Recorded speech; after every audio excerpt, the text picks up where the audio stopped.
புளி சாதம் செய்ய போறேன்னா குக்கர்ல என்ன வச்சிருக்கப்ப? குக்கர்லையா? இது வந்து தயிர் சாதத்துக்கும் சக்கரை பொங்கலுக்கும் வச்சுட்டோமா. இது வந்து புளிக்காய்ச்சல். புளிக்காய்ச்சல் செய்ய போறோம். புளிக்காய்ச்சலுக்கு எண்ணெய் ஊற்றியாச்சு. கடுகு, உளுத்தம் பருப்பு, கடலை பருப்பு, காஞ்ச மிளகாய். நம்ம விஎஸ்கே ஃபேமிலி உறவுகள் அனைவருக்கும் வணக்கங்க. இன்னைக்கு பார்த்தீங்கன்னா நம்ம வீட்டில் சலுகை தாங்க. புரட்டாசி 3வது சனிக்கிழமைக்கு செய்ய போகிறோம் புளி சாதம், தயிர் சாதம், சக்கரை பொங்கல். தடப்படலான விருந்து தான் இந்த புளிக்காய்ச்சல். பார்த்தீங்கன்னா நான் வந்து பெருமாள் கோயிலில் செய்கிற மாதிரி பொடியெலாம் இடித்து அந்த கோவிலில் வந்து புளிசாதம் செய்ய மாட்டாங்க. இதை மாதிரி மிளகாய் காரம் தான். இந்த மிளகாய் பார்த்தீங்கன்னா நல்லா சிம்மிலே வச்சு நல்லா வறுக்கணுங்க. அதோட காரம் வந்து அந்த எண்ணெயெல்லாம் நல்லா பிடிச்சி போய் சூப்பராக இருக்கும். பொடி இடிச்சு போடாம பெருமாள் கோயில் சாதம். இதுதாங்க புளிக்காய்ச்சல். அதுதான் நான் இப்போ ரெடி பண்ணிக்கிட்டு இருக்கேன். பாருங்க, இந்த மிளகாய் வந்து நல்லா அப்படியே அந்த எண்ணெயிலே புரிஞ்சு அப்படியே கருப்பு கலராக வரும் பாருங்க. நம்ம அந்த கோயிலில் புளி சாதம் வாங்கும்போது பார்த்தீங்கன்னா தெரியும். அப்படியே அந்த மிளகாயில புளி எண்ணெய் அப்படியே புட்டிச்சு போய் ஊறி போயிருக்கும் பாருங்க. அந்த மாதிரி இன்னைக்கு செய்ய போறாங்க. இதுல ஒரு கட்டி பெருங்காய துண்டு போட்டாச்சு. வேர்க்கடலை, கருவேப்பிலை, மஞ்சள் பொடி எல்லாம் போட்டு நல்லா வறுபட்டுட்டு பாருங்க. எல்லாமே சூப்பரா இருக்கும். நம்ம வந்து கரைச்சி வச்ச புளி தண்ணியை சேர்த்துப்போம். செஞ்சமா இது உனக்கும் சேர்த்து எடுத்துட்டு போறியா? சேர்த்துதான் வச்சிருக்கோம் புளி காய்ச்ச.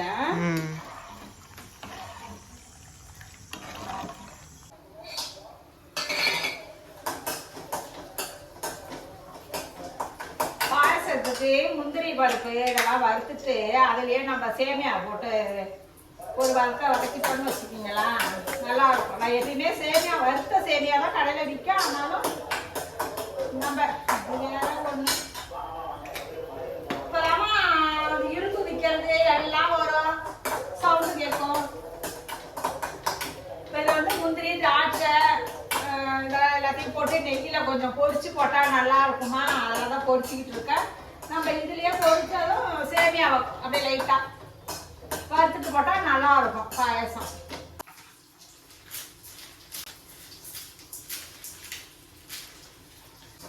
இந்த பக்கம் புளி காய்ச்சா நல்லா கொதிச்சுட்டு இருக்கு பாருங்க. கொஞ்சமா பால் காய்ச்சின பால் ஊத்தணும்னா பாயசம் சூப்பரா இருக்கும். கடைசியா ஏலக்காய் பொடி, முந்திரி, திராட்சை எல்லாம் போட்டாச்சு. நான் எப்பயுமேங்க ஒரு விருத நாளுக்கு நம்ம வந்து சாப்பாடு செய்யும் போது ஃபர்ஸ்ட் பாயசம் வச்சுட்டு தான் நான் அடுத்தது செய்வேன். இப்போ பாயசம் தான் ஃபர்ஸ்ட் கொண்டு அங்கே வைக்க போறேன். ரெடி ஆயிட்டு இந்த பக்கம் சக்கரை பொங்கலுக்கு வெல்லம் அப்படியே லைட்டா அப்படியே தண்ணியில கரைச்சிட்டு ஒரு கொதி வந்து வடிகட்டி சேர்த்துக்க வேண்டியதான். இந்த பக்கமும் புளிக்காய்ச்சல் கொதிச்சிட்டு இருக்கு. சஞ்சயமா புளிக்காய்ச்சல் கொதிச்சிட்டு இருக்குமா? கொதிச்சிட்டு இருக்கு. பாயசம் வச்சாச்சு. அடுத்தது சக்கரை பொங்கல். சட்டு புட்டுன்னு செஞ்சிட வேண்டியதான். தயிர் சாதத்துலயே கொஞ்சமா வேக வச்சோம் பாரு, அதுலயே எடுத்துக்கிட்டாமா சக்கரை பொங்கலுக்கு. அது தயிருக்கு குழைவாதானே வேக வைப்போம். அதனால அதையே எடுத்துக்கிட்டு இதுல வந்து வெள்ளைப்பாக காய்ச்சி சக்கரை பொங்கல் ரெடி பண்றோம். ஒரே இதுல 2 சக்கரை பொங்கல் ரெடி ஆகிட்டு இருக்கு பாருங்க. இதுல கடைசியா நம்ம வந்து பொரிச்சு வச்ச முந்திரி, திராட்சை வச்ச ஏலக்காய் பொடி, நெய் சேர்த்துட்டா சக்கரை பொங்கல் ரெடி. இதுல கடைசியா இந்த அளவுக்குங்க பச்சை கற்பூரம். இதை அப்படியே ஒரு நுணுக்கி அப்படியே கையாலேயே போட்டோம்னா அப்படியே கோயில்ல கொடுக்குற சக்கரை பொங்கல் மாதிரியே இருக்குங்க. இது அவ்வளோ டேஸ்டா வாசனையாகவும் இருக்கும். இப்போ புளிக்காய்ச்ச நல்லா கொதிச்சு நல்லா திக்கா வந்துட்டு பாருங்க. இதுல வந்து கடைசியா கொஞ்சமா வெந்தய பொடி. இது வந்து வறுத்துட்டு நம்ம வெந்தய பொடியை பொடிச்சு சேர்த்துக்கணும். ரொம்ப சேர்க்காதீங்க. இந்த கடைசியாக நம்ம வெந்தய பொடி சேர்க்கும் போது நல்ல ஒரு வாசனையாகவும் இருக்கும், டேஸ்டாகவும் இருக்கும். இதில் பார்த்தீங்கன்னா நான் வந்து கொஞ்சமாக தான் கடலை பருப்பு இதெல்லாம் போட்டிருக்கேன். நான் மறுபடியும் சாதம் கலரும் போது அதில் கொஞ்சம் வறுத்துட்டு சேர்த்துப்பேன். இப்போ பொரியலுக்கு பார்த்தீங்கன்னா கொத்தரங்காங்க இருக்கிறதுலே பெரிய வேலை, கஷ்டமாக அறிகிற வேலை இந்த கொத்தரங்காய் அறிகிற வேலை தான். அது இப்ப இப்பயாவது இந்த பழம் இருக்கு போட்டு கத்தியால் அப்படியே சேர்த்து வச்சு அரிஞ்சிடுறோமா. அதுக்கு முன்னாடி அருவாமனையில 2க்கு மேலே சேர்த்து பிடிச்சி அறிய முடியாது அப்பெல்லாம் கொத்தரங்காய் அறியும் போது. ஆனால் பார்த்தீங்கன்னா இந்த தளிகைக்கு கொத்தரங்காய், வாழைக்காய், அப்புறம் முருங்கைக்கீரை இதெல்லாம் செய்வாங்க.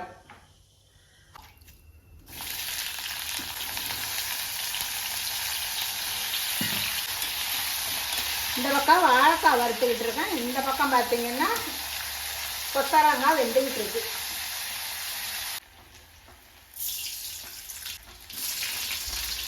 கருகு வேற பொரிஞ்சிட்டு கருவேப்பிலைய காணும்.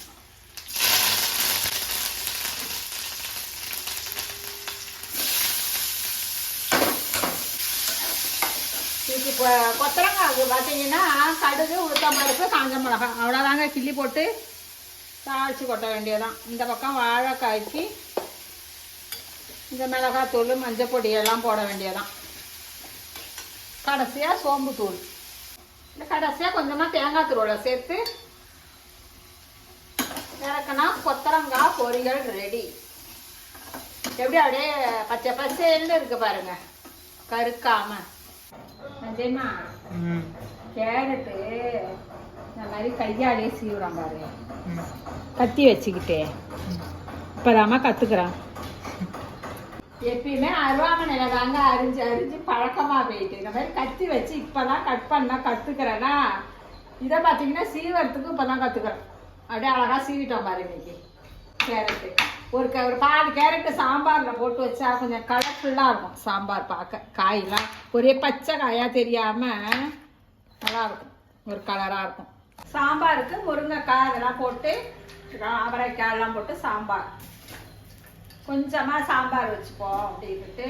கொஞ்சம் ரசம் இருந்தாலும் வைக்காமல் இருக்க முடியாதா, அதனால் கொஞ்சமாக சாம்பார், கொஞ்சோண்டு ரசம் எல்லாம் வைக்கிறோம்.